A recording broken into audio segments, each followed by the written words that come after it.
MP Lapointe and guest speakers will be available to answer questions from the media following the announcement. Time 10:00 a.m. Location Norcat 1545 Mailey Drive Sudbury, On. This was announced today by the Honourable Dominic LeBlanc, President of the King's Privy Council for Canada and Minister responsible for Canada-US Trade, Intergovernmental Affairs, Internal Trade and One Canadian Economy, Benoit Bourque, Deputy Speaker of the Legislative Assembly on behalf of the current status of the agency's presence on the farm. The CFIA will continue to provide appropriate feed and water to the ostriches under CFIA veterinary oversight. The CFIA will be using feed provided by the ostrich farm's regular supplier once it is delivered. The CFIA has completed an initial count. Whitehorse Brendan Hanley, Parliamentary Secretary to the Minister of Northern and Arctic Affairs and Member of Parliament, will make an announcement on Monday about minority language education and second language instruction. He will make the announcement on behalf of the Honourable Stephen Guilbeault. The Honourable Maninder Sidhu, Minister of International Trade, welcomed the announcement by the World Trade Organization that the Agreement on Fisheries Subsidies has entered into force. The agreement aims to ensure sustainable global fisheries by establishing new multilateral trade rules on CERTA. Peter Fragiskatos, Parliamentary Secretary to the Minister of Immigration, Refugees and Citizenship and Member of Parliament for London Centre, on behalf of the Honourable Evan Solomon, Minister of Artificial Intelligence and Digital Innovation and Minister responsible for the Federal Economic Development. Assiniboia Residential School Legacy Group and Ben Carr, Member of Parliament for Winnipeg South Centre, on behalf of the Honourable Stephen Guilbeault, Minister of Canadian Identity and Culture and Minister responsible for official languages, will participate in a ceremony highlighting the national.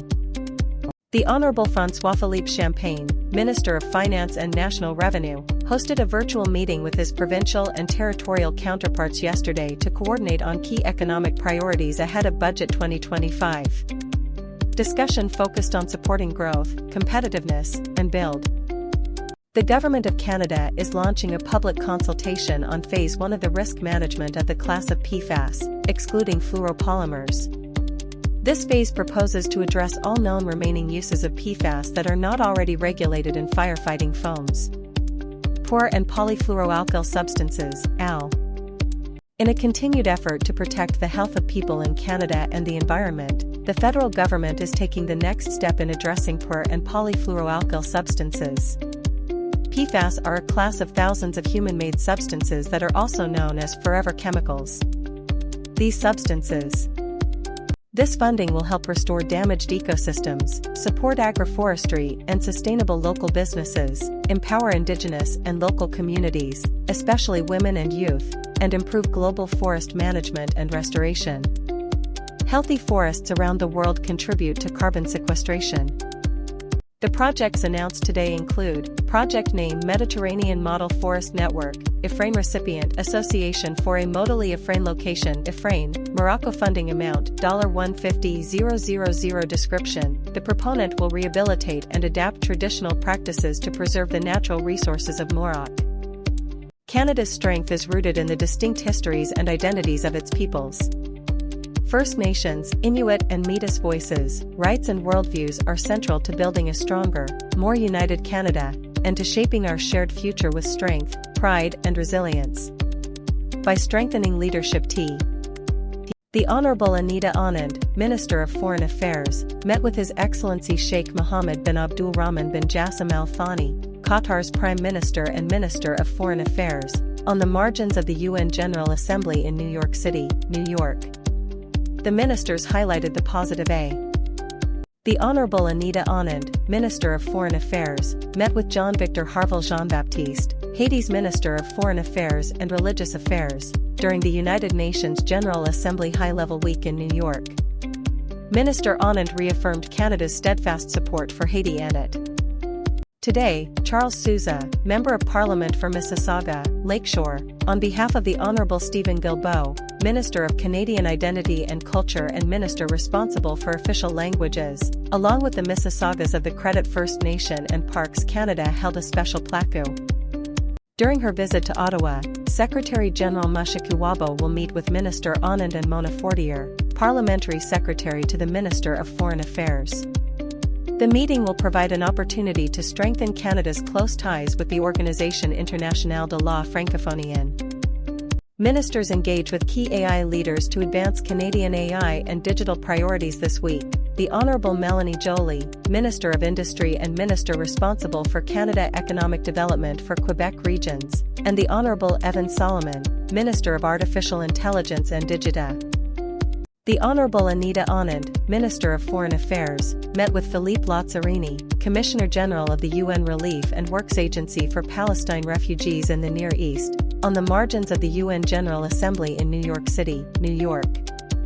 Minister Anand emphasized UNRWA's critical role. In Edmonton, project funding will support educational and conservation initiatives of the Edmonton Valley Zoo by establishing native aspen parkland grasses lost to the site over 100 year ago, boreal shrub and tree plantings for the benefit of native animals in the zoo's care, and the restoration of on. Time 9:00 AM PT Location, Victoria Conference Centre Carson Hall 720 Douglas Street Victoria, British Columbia V8W3M7 Information for media accreditation can be found here, Media Room, Union of BC Municipalities. Today, the Canadian Nuclear Safety Commission announced the Independent Commission's decision to renew Ontario Power Generation Incorporated S-Power reactor operating licence for its Darlington Nuclear Generating Station for a period of 20 years. The Darlington facility is located in the municipality of CLA. Indigenous communities share ties to Canada's coasts that span generations.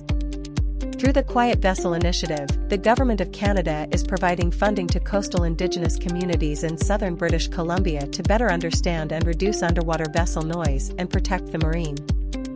The Government of Canada recognizes that underwater vessel noise can have a significant impact on marine mammals, including endangered species such as the southern resident killer whale. Transport Canada's Quiet Vessel Initiative provides funding to Indigenous communities along the Trans Mountain EXP. The Honourable Recky Valdez, Minister of Women and Gender Equality and Secretary of State, will highlight support measures for the automotive industry and workers impacted by tariffs. Time 10:00 AM Location, Windsor, Ontario. Members of the media are asked to contact ISED Media Relations at media@is. Today, the Honourable Joel Lightbound, Minister of Government Transformation, Public Works and Procurement, issued the following statement: Canada Post is a national institution, older than our country itself, that has been serving Canadians for more than 150 years. For generations, postal workers.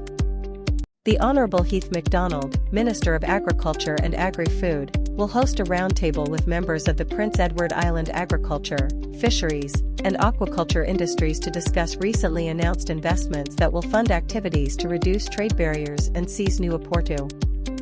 The Honourable Evan Solomon, Minister of Artificial Intelligence and Digital Innovation and Minister responsible for the Federal Economic Development Agency for Southern Ontario, will be speaking at the Empire Club of Canada on building the economy of the future and the AI nation, the Urgent Mission T. The Chief Mountain Port of Entry is closing for the season on Tuesday, September 30th, at 6 p.m. Mountain Standard Time. It will reopen in the spring of 2026. Due to its high elevation and harsh winters, Chief Mountain only operates from May to September. Travelers can use the Carway Port of Entry. Place: Mine Training Society 511049 TH Street Yellowknife, Northwest Territories. Notes for media. To register, contact media at hrsdcrhdcc.gc.ca with your name and media outlet. 30. Victoria. Stephanie McLean, Secretary of State and Member of Parliament, will announce funding on Friday for Indigenous cultural and leadership development. She will make this announcement on behalf of the Honourable Stephen Guilbeault, Minister of Canadian Identity and Culture and Minister responsive. Time 11:00 AM AST Location, Bouctouche Rotary Park 8 Acadie Street Grand Bouctouche, NBE 4S2T6.